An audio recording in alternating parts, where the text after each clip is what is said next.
Okay. And everyone join our classes.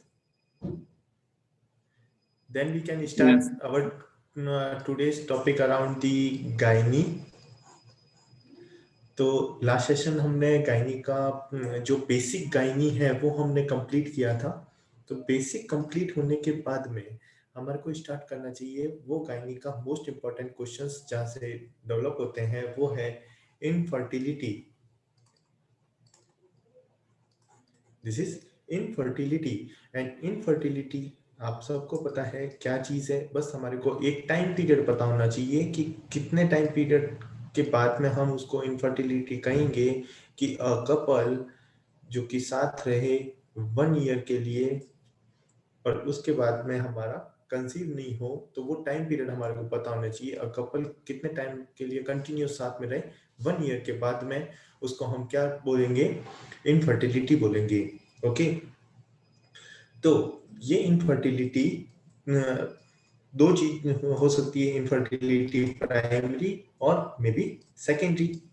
तो primary और secondary में जाने से पहले हमारे को दो टर्मिनोलॉजी हमारे को पता होनी चाहिए, और वो दो टर्मिनोलॉजी आपके सामने है।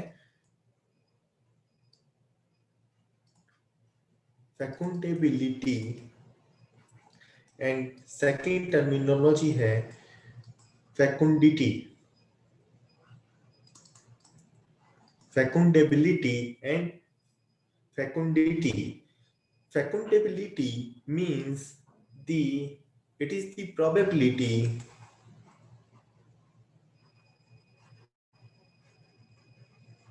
it is the probability of the achieving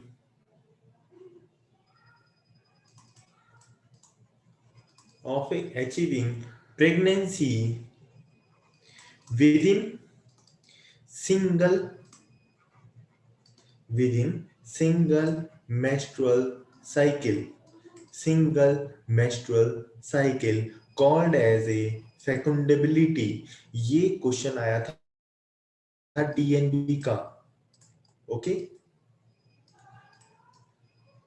इसी तरीके से हमारे को पता होना चाहिए fecundity. Fecundity means it is the probability of achieving.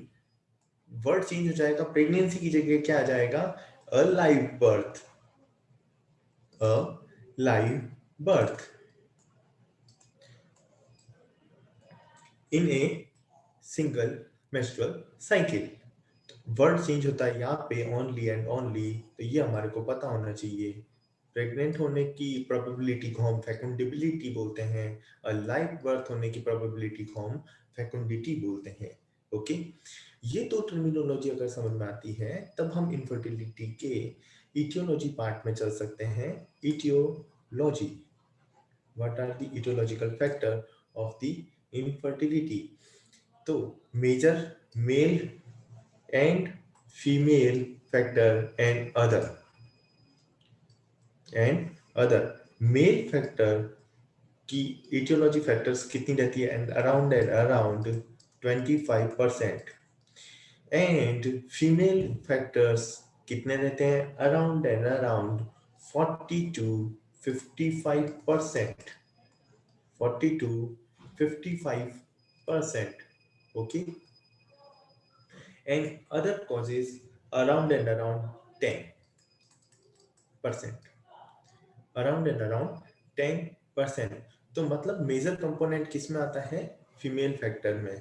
तो इसीलिए इनफर्टिलिटी का हम मेन कॉज किस में देखने की कोशिश करते हैं, फीमेल फैक्टर में देखने की कोशिश करते हैं। इसके पीछे बेसिक कॉज क्या है, इसकी एपिडेमियोलॉजी। ओके। अगर एपिडेमियोलॉजी हमारे को पता है तो हम उसके बेसिस पे कह सकते हैं। इसी तरीके से अगर हम फीमेल फैक्टर की अगर बात करें तो उसके अंदर 27% जो कॉज रहता है वो कैसा रहता है, ओव्यूलेटरी कॉज रहता है। ये अभी मैं सारे फैक्टर बताऊंगा। ओव्यूलेटरी कॉज रहता है। एंड अराउंड 22% कॉज कहाँ रहता है हमारा, ट्यूबल कॉज रहता है। ट्यूबल कॉज रहता है। एंड कुछ होते हैं अनएक्सप्लेन, वो रहते हैं अराउंड 9% के अराउंड। ओके। वो अनएक्सप्लेन रहते हैं अदर। तो मेजर कंपोनेंट हमारे यहाँ पे फीमेल की अगर बात करें तो ओव्यूलेटरी फैक्टर्स आते हैं। ओवेरियन फैक्टर्स जिसको हम बोलते हैं, ठीक है। तो मेल फीमेल का एपिडेमोलॉजी जानने के बाद में हम बात करेंगे सबसे पहले किसकी, ओवेरियन फैक्टर्स की, जो सबसे ज्यादा था। तो ओवेरियन, आप साथ के साथ नोट्स बनाते रहिएगा, कहीं पर भी ऐसा नहीं होना चाहिए कि मैंने नोट्स नहीं बनाए, क्योंकि ये चीजें बहुत इंपॉर्टेंट है कि जो हम क्लासेस में पढ़ते हैं उसको हम अपने अकॉर्डिंग लिखते हैं। तो नोट्स को अपने हिसाब से लिखते जाइए, जो हम प्रोवाइड कराएंगे वो तो अलग है ही, तो वो इन एडिशन है, ठीक है। ओवेरियन फैक्टर्स, तो ओवेरियन फैक्टर्स में ये क्या है, पहली चीज हमारे को जहां से क्वेश्चन आता है, क्वेश्चन क्या आएगा, मोस्ट इजीली डायग्नोस्ड फैक्टर कौन से होते हैं, मोस्ट इजीली डायग्नोस्ड और treatable cause, treatable cause of the infertility, of the infertility, answer क्या जाएगा, ovarian factors, okay. Ovarian factors में कौन कौन से फैक्टर्स हैं जो कॉज करते हैं इनफर्टिलिटी को, तो देखिए पहला आता है हमारा एन ओव्यूलेटरी, एन ओव्यूलेटरी या एन ओव्यूलेशन, या जिसको दूसरा नाम क्या बोल सकते हैं, डिसओव्यूलेशन। अच्छा, ओव्यूलेशन एंड डिसओव्यूलेशन आपको नहीं पता होगा, तो मैं एक बीच में है ना आपको एक चीज और बता देता हूँ कि हम किस तरीके से पता करें कि अ साइकिल इज ओव्यूलेशन और non ovulatory cycle, okay. Means the test of the, ध्यान से समझते रहिएगा, ovulation, test of the ovulation, क्या cycle is a ovulatory cycle और नॉन ओव्यूलेटरी साइकिल, कैसे पता करेंगे, तो बेसिक फंडा याद रखिए। बेसिक फंडा क्या होता है, बेसिक फंडा हमारे को हार्मोन्स जो मैंने बताए थे वो हमारे को उनके क्या कहना चाहिए, उनके फंक्शंस पता है, तो हम पता कर सकते हैं कि ये किस तरीके से ओव्यूलेटरी है या नॉन ओव्यूलेटरी है, ओके। तो सबसे पहला जो टेस्ट आता है वो आता है basal body temperature. Basal body temperature हम पेशेंट को क्या बोलेंगे कि अर्ली मॉर्निंग का आप 28 साइकिल तक, 28 डेज तक डेली मॉर्निंग आप अपना टेम्परेचर लीजिए और उसका राइट डाउन करके लेके आइए, ठीक है। अब राइट डाउन करके लेके आएगा तो हमारे पास में एक ग्राफ बनेगा, क्या बनेगा कि उसका टेम्परेचर स्टेटस क्यों था या टेम्परेचर अप एंड डाउन था, ठीक है। तो हम ग्राफ बनाएंगे, तो उससे पहले हमारे को बेसिक फंडा क्या पता होना चाहिए, बेसिक फंडा ये है कि जो प्रोजेस्टेरोन है वो क्या है, थर्मोजेनिक है, थर्मोजेनिक फैक्टर है, ठीक है। तो अगर पेशेंट ओव्यूलेटरी साइकिल है, ओव्यूलेटरी साइकिल है, तो वहां पे जो हमारा बेसल बॉडी टेम्परेचर है, बेसल बॉडी टेम्परेचर है वो कैसा शो करेगा, बाई फेजिक शो करेगा, क्या शो करेगा, बाई फेजिक चार्ट शो करेगा, ओके। तो यहां से तो आया था एक क्वेश्चन। अब ये किस तरीके से होता है, सिंपली एक चीज को समझिए कि ये मेरी 28 डेज की साइकिल है, ओके। तो यहाँ पे वापस से मेंसेस स्टार्ट हो जाएंगे एंड ये मेरा 14 डे है मिड, ठीक है, डे 14, डे 14। अब जब वो डे 1 से लेके अपना टेम्परेचर नोट करेगी तो उसका टेम्परेचर क्या मिलेगा हमारे को, डे 14 पे स्लाइटली डाउन मिलेगा, ठीक है। इसको हम बोलेंगे 14 डे पे डिपिंग मिलेगी, ओके। देन वापस से ये राइज होने लगेगा, राइज होने लगेगा एंड अगेन राइज होते होते प्री मेस्ट्रुअल फॉल यहाँ पे वापस से मिलेगा, क्या मिलेगा, प्री मेस्ट्रुअल फॉल मिलेगा, ठीक है। तो ये जो 2 बार फॉल जो हो रहा है, इसी को हम क्या बोलते हैं, बाइफेजिक चार्ट बोलते हैं। ठीक है, इसी को हम क्या बोलते हैं, बाइफेजिक चार्ट बोलते हैं, जिसके बेसिस पे हम कह सकते हैं कि ये ओवेलेटरी है। ओके, इसी तरीके से दूसरा कौन सा टेस्ट करा सकते हैं, दूसरा टेस्ट हमारे लिए कौन सा है, वो है सर्वाइकल म्यूकस का। Cervical mucus means peri ovulatory time पे, मीन्स जो डे 14 से जस्ट प्रीवियसली हमारे को क्या पता है, एलएच पीक पे आता है, एलएच सर्ज जो होता है, तो एलएच की वजह से, एलएच की वजह से हमारा जो सर्वाइकल म्यूकस कैसा मिलेगा, डेफिनेटली वो thin and copious. And post बाद में, पोस्ट आफ्टर 14 डेज बाद में, पोस्ट ओविलिटी around day 20 and 21, post ovulation, यही सर्वाइकल म्यूकस कैसा हो जाएगा, थिन से कैसा हो जाएगा, थिक, कैसा हो जाएगा, थिक एंड स्कैंटी। तो ये जो सर्वाइकल म्यूकस का चेंजेस जो मिल रहा है, तो ये क्या शो करेगा, दिस इज शोइंग कि ये ओव्यूलेटरी साइकिल है। ये क्या है, ओव्यूलेटरी साइकिल है। इसी तरीके से प्रोजेस्टेरॉन लेवल को चेक कर लो नॉर्मली, और कुछ भी नहीं करना है, प्रोजेस्टेरॉन लेवल को चेक कर लो ऑन डे 21। ये डे याद रखना जरूरी है हमारे को, ऑन डे 21, तो उसकी वैल्यू ग्रेटर देन 3 नैनोग्राम पर ml अगर शो होती है, तो वो किसको शो करेगी, ओव्यूलेटरी साइकिल को शो करेगी। तो ये तो हुए हमारे को एनओव्यूलेटरी का जो भी चीज चलती है तो हमारे को पता होनी चाहिए, तो वो मैंने बीच में आपको बताई है। ठीक है, हम बात कर रहे थे कहाँ पे, ओवेरियन फैक्टर्स में, first anovulatory, anovulation, anovulation, and ovulation में कौन कौन से कॉज हो सकते हैं, तो वो हमारे को देखिए, यहाँ पे कॉज कैसे पूछे जाते हैं, ऑल एक्सेप्ट करके पूछे जाते हैं, इसीलिए हमारे को सारे के सारे कॉज पता होने चाहिए ऑफ द इनफर्टिलिटी। ठीक है, जिसके अंदर देखिए, फर्स्ट एंड ओव्यूलेशन का क्या कॉज हो सकता है, हाइपोथैलेमिक डिसफंक्शन,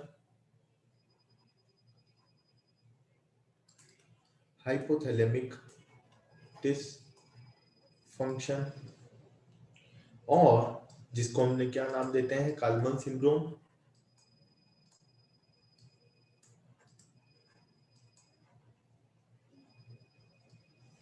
सेकंड, हाइपरप्रोलैक्टिनोमा या hyperprolactinemia,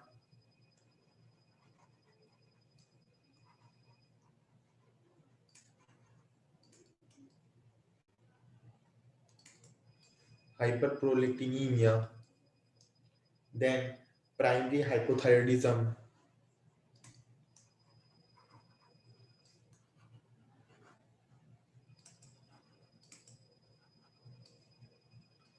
primary hypothyroidism. And question आता है, most common एनोवेलिटी cause of the infertility, answer is the PCOS और PCOD. Okay, and lastly is diabetes mellitus. Okay, ये सारे कॉज क्या हुए हमारे एन ओव्यूलेशन के, एन ओव्यूलेशन के, ओवेरियन फैक्टर का ये फर्स्ट पॉइंट हुआ। सेकंड पॉइंट ओवेरियन फैक्टर का अगर बात करें, तो सेकंड फैक्टर कौन सा आएगा, luteinizing unruptured follicle.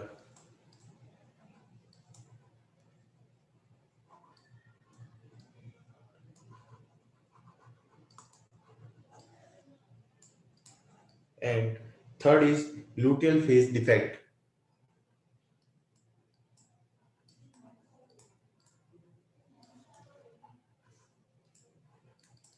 Luteal phase defect.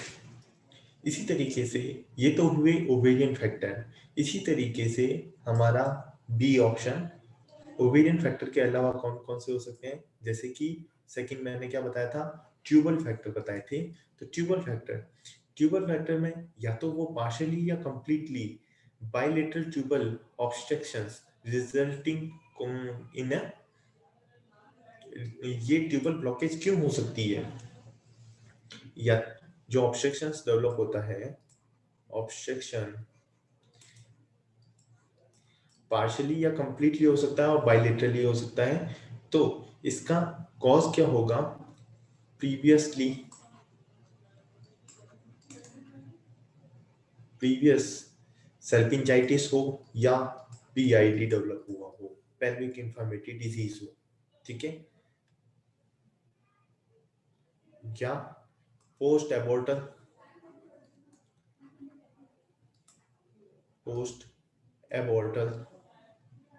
Gonococcal gonococcal chlamydia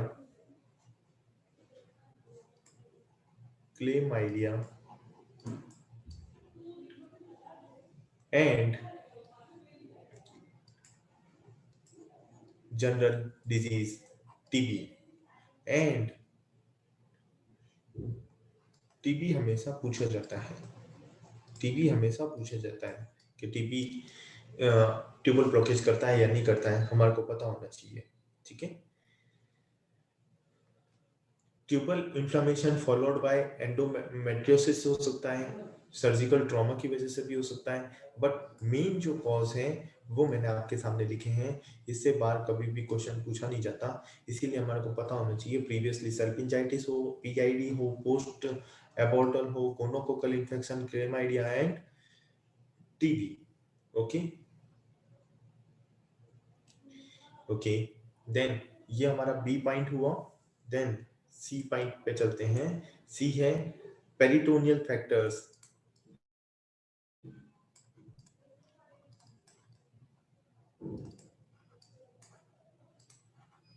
कौन कौन से पेरिटोनियल फैक्टर्स हैं जो कि करते हैं infertility.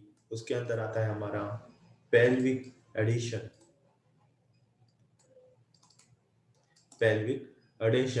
And second is endometriosis.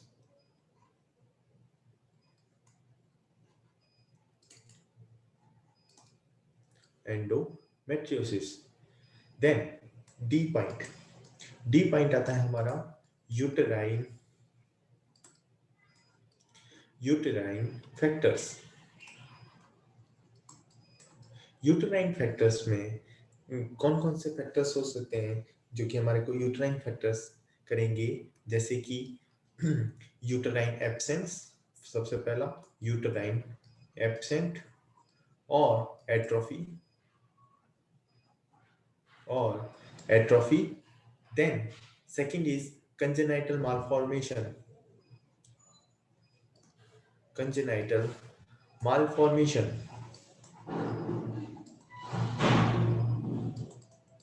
Malformation okay. और इसके बारे में मैं अभी पूरा कंप्लीट बताने वाला हूँ, ठीक है। अभी हम पहले इसको चार्ट को कंप्लीट कर लेते हैं, जिससे कि सीक्वेंस आपका नहीं टूटेगा। फिर मैं बताऊंगा कंजेनाइटल मालफॉर्मेशन, मूलियन एजिनेसिस जिसको आप पढ़ते हैं, ठीक है। एशरमान syndrome,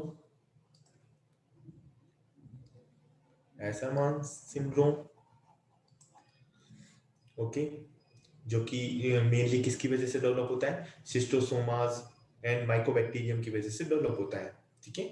then endometrial polyps, uterine factors में कौन से हो सकता है, endometrial polyps, chronic endometritis,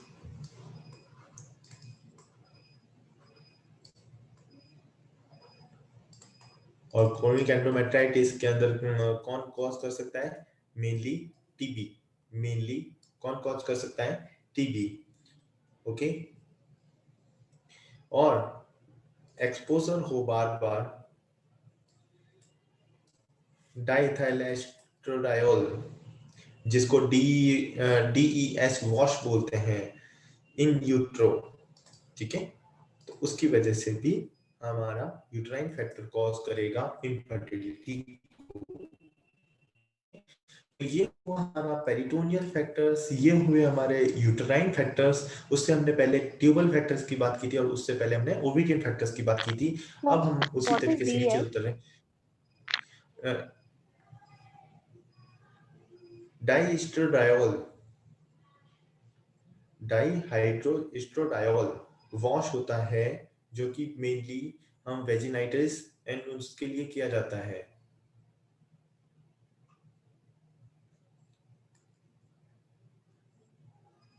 then cervical factor,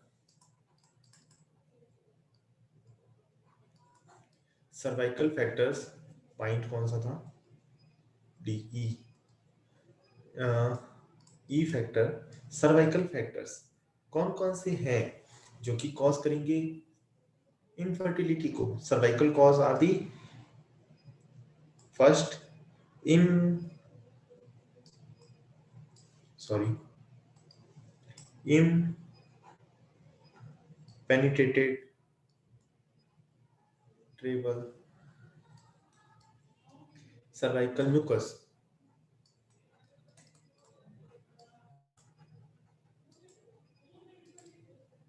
okay.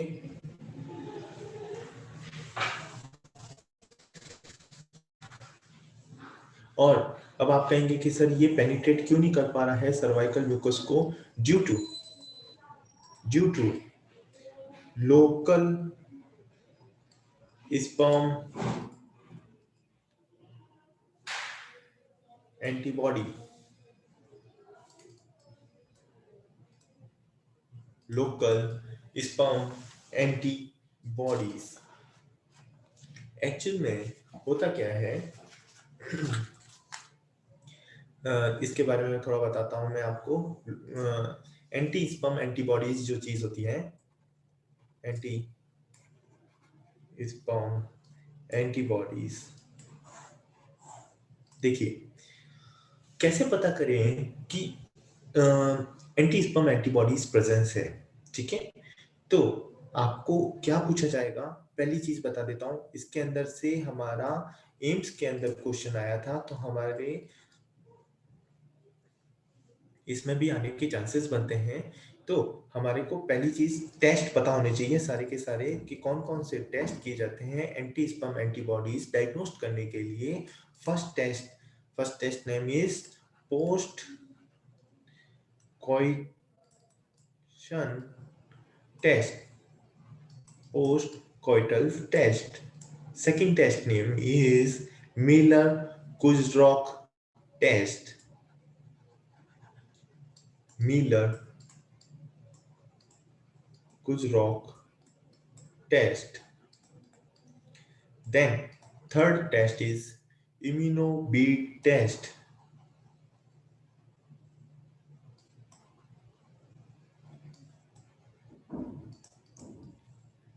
Fourth test, ये कैसा क्वेश्चन आता है, ऑल एक्सेप्ट करके क्वेश्चन आता है, इसीलिए हमारे को इसके पांचों टेस्ट के नाम पता होने चाहिए। First is post coital test, Muller Kurzrok test, immunobead test, sperm agglutination.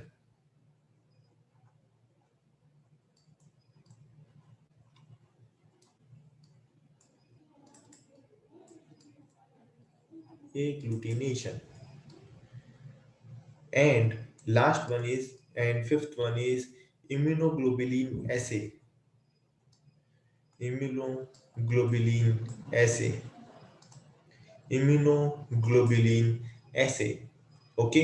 तो ये 5 टेस्ट हमारे को पता होने ही चाहिए, ओके। अब एक क्वेश्चन थोड़ा सा और डीप में पूछा गया था और वो भी एम्स का ही क्वेश्चन था, क्वेश्चन आया था पोस्ट कॉइटल टेस्ट। बट एक चीज ध्यान रखना, नाउअडेज पोस्ट कॉइटल टेस्ट नहीं करते हैं हम, ठीक है। एक चीज क्लियर हो गई, nowadays this test is not useful for us, ठीक है, क्योंकि हमारे पास में कौन सा है, इम्यूनोग्लोबुलिन ऐसे है, ठीक है। तो ये हमारे लिए मोस्ट इंपॉर्टेंट रहता है, बट पोस्ट कॉइटल टेस्ट से क्वेश्चन आया था, तो हमारे को क्वेश्चंस वाइज हमारे को पता होना चाहिए इंपॉर्टेंट चीजें क्या क्या पूछी गई थी। इसके सबसे पहली चीज पूछी गई थी ड्यूरेशन, कि पोस्ट कॉइटल टेस्ट कब करना चाहिए। एक्चुअल में कपल को हम कब हमारी लैब में बुलाएंगे, जब फीमेल की डे हो, day 12 to day 14 of the cycle, ठीक है। उस टाइम पीरियड में उन्होंने इंटरकोर्स किया, ठीक है। एंड फिर हम उसका सर्वाइकल सैंपल लेते हैं, ठीक है। तो जब सर्वाइकल सैंपल लेते हैं, ठीक है, तो जो नॉर्मल पर्सन होता है, जो नॉर्मली शो क्या करेगा वहां पे, वो स्पर्म का फॉरवर्ड, स्पर्म का फॉरवर्ड, इसके लिए वर्ड क्या आता है, progressive mortality, progressive mortality show करेगा। बट अगर ये एंटीबॉडीज प्रेजेंट है, कौन सी, एंटी स्पर्म एंटीबॉडीज प्रेजेंट है, तो वहां पे प्रोग्रेसिव मोर्टिलिटी शो नहीं करता है। वहां पे कैसा शो करेगा mortality, shaky, shaky mortality show करता है। बिकॉज जो भी स्पर्म होता है, तो वो एंटीबॉडी उसको एकदम कोट कर लेती है, ठीक है, बाइंड करके एकदम कोट कर लेती है। तो इसका जो मोशन होता है वो शेकी मोशन होता है। वो कैसा होता है, शेकी मोशन होता है। तो इसीलिए वो कहाँ तक नहीं पहुंच पाता, ये हमारे यूट्रस के ऊपर की तरफ, जहाँ पे हमारा फैलोपियन ट्यूब है, उस तक नहीं पहुंच पाता है, क्योंकि प्रोग्रेसिव मोशन होना चाहिए। प्रोग्रेसिव मोशन नहीं मिल रहा है, तो इसीलिए यहाँ पे डेवलप होता है एंटीबॉडीज की वजह से इनफर्टिलिटी। तो इसीलिए हम क्या करते हैं, हमारा टीओसी, इस केस में हमारा टीओसी, ट्रीटमेंट ऑफ चॉइस या investigation of, sorry, treatment of choice क्या बनता है, इसको हम वर्ड देते हैं IUI. IUI means intrauterine inseminations, means हम डायरेक्टली स्किप कर देते हैं, जहाँ पे एंटीबॉडीज प्रेजेंट हैं उसको स्किप करके हम कैथेटर से स्पर्म को एट एंड, जहाँ पे हमारा ट्यूब स्टार्ट होती है, वहां पे उसको प्लेस कर देते हैं। इसी को हम बोलते हैं IUI is the treatment of choice, intrauterine inseminations, अगर हमारा एंटी स्पर्म एंटीबॉडीज प्रेजेंट है तो। इसमें किसी को कोई कंफ्यूजन तो नहीं। तब हम आगे चल पाएंगे कि इसके अलावा और कौन कौन से हो सकते हैं। सर्वाइकल कॉज के अंदर ये तो समझ में आ गया, ड्यू टू लोकल इम्परमिएबल क्यों हुआ सर्वाइकल म्यूकस के लिए, ठीक है। इसके अलावा लॉस ऑफ द म्यूकस हो सकता है, ठीक है, सर्वाइकल स्टेनोसिस डेवलप हो सकता है, ठीक है, और फॉल्टी डायरेक्शन हो, ठीक है। बट ये हमारे को सारी चीजें नहीं पूछी जाती, जो मेन चीज पूछी जाती है वो मैंने आपको सेम एक्सप्लेन कर दी है। इसके अलावा हमारे को कॉज कौन से पता होने चाहिए, वर्बली आप सुन लीजिए, loss of the mucus, second cervical stenosis, and third thing है वो है faulty direction of the cervix. और फॉल्टी डायरेक्शन किस में देखने को मिलती है, जैसे कि हमारा जो ये क्या किस तरीके से हुआ, रिट्रोवर्जन ऑफ द यूट्रस, या सीवियर अगर प्रोलैप्स हो तो उसके अंदर faulty direction of the cervix देखने को मिलती है। उस कंडीशन में भी हमारे को सर्वाइकल फैक्टर्स इनफर्टिलिटी देखने को मिलती है, ओके। एंड हमारे को जो ई एंड एफ पॉइंट है, जो हमारा लास्ट पॉइंट है, वो हमारे को एफ पॉइंट अदर्स जो मैंने बताए थे, अदर्स में हमारे को क्वेश्चन पूछे ही जाते हैं। अदर्स के अंदर आपको केवल 3 पॉइंट याद रखने ही रखने हैं, और ये 3 पॉइंट अगर आप याद रखते हो तो आपका क्वेश्चन कभी गलत नहीं होगा। जैसे कि मैंने बोला था कि ऑल एक्सेप्ट करके ही क्वेश्चन पूछा जाता है, तो सारे के सारे कॉज हमने अब तक पढ़ लिए, केवल 3 कॉज अपने को पढ़ने बाकी हैं। तो 3 कॉज कौन कौन से हैं, first cause is anxiety, first cause is anxiety, और इसकी जगह क्या वर्ड आ सकता है, एप्रीहेंशन, ठीक है। Then second word is use of contraception.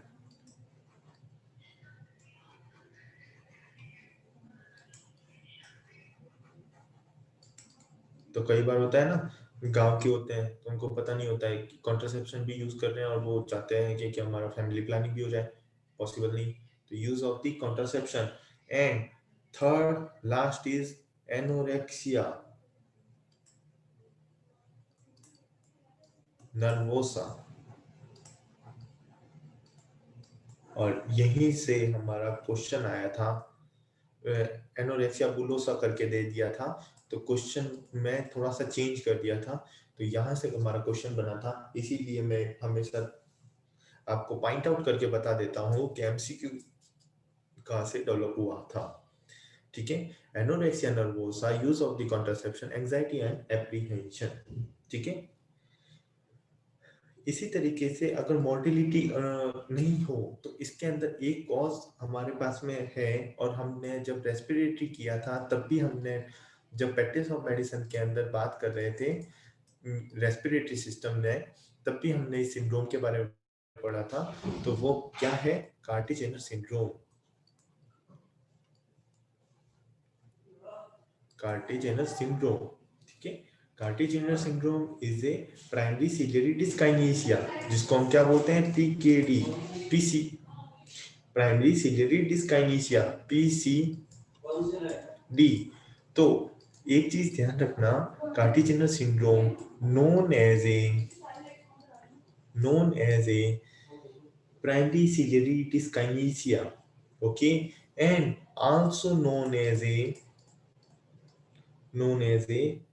immobilization ciliary syndrome.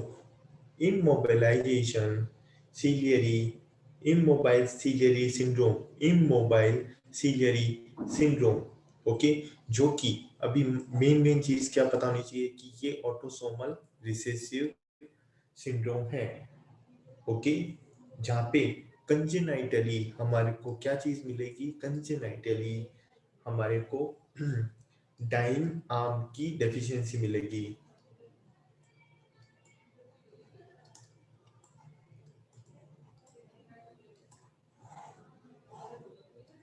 Arm deficiency, और ये क्या है? एक तरीके का प्रोटीन है जो कि एसोसिएट करता है मोर्टिलिटी के साथ में।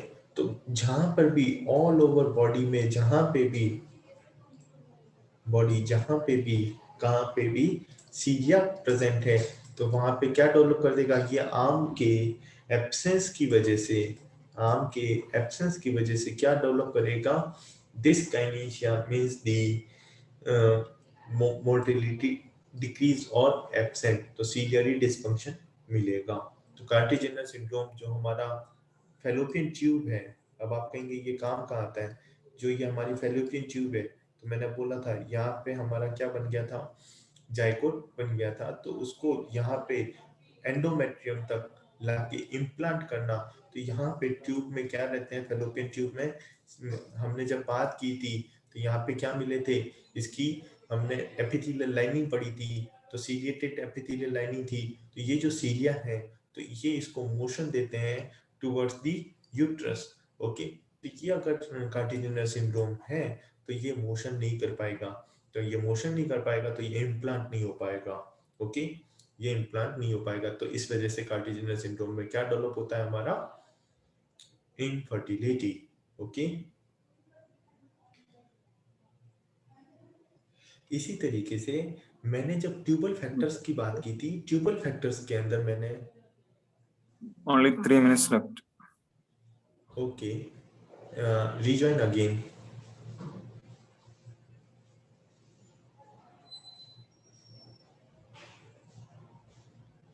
ओके, जब मैंने ट्यूबल फैक्टर की बात की थी तब हमने बात की थी tuberculosis is the main cause to obstruct the tubes, okay. तो हमारे को पता होना चाहिए mycobacterium most commonly, mycobacterium tuberculosis के लिए, ठीक है।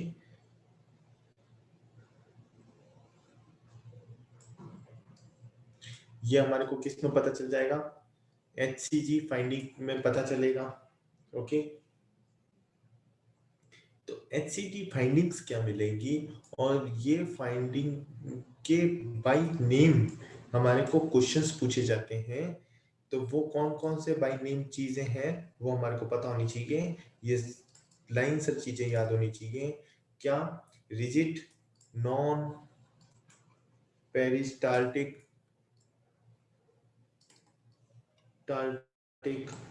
Pipe like tubes. तो इतनी रिजिड हो चुकी है, जिसको हम क्या बोल सकते हैं, इसका दूसरे नाम से पूछा जाता है question, lead pipe appearance. Lead pipe appearance. second appearance is beading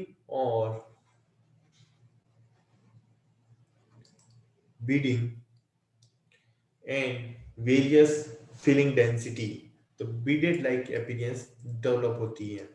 then calcification of the tubes, calcification of the tubes, then cornual block,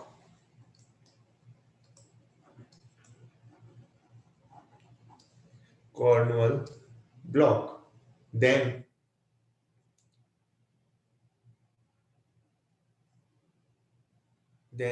tobacco pouch। Question आया हुआ है कई बार, टबैको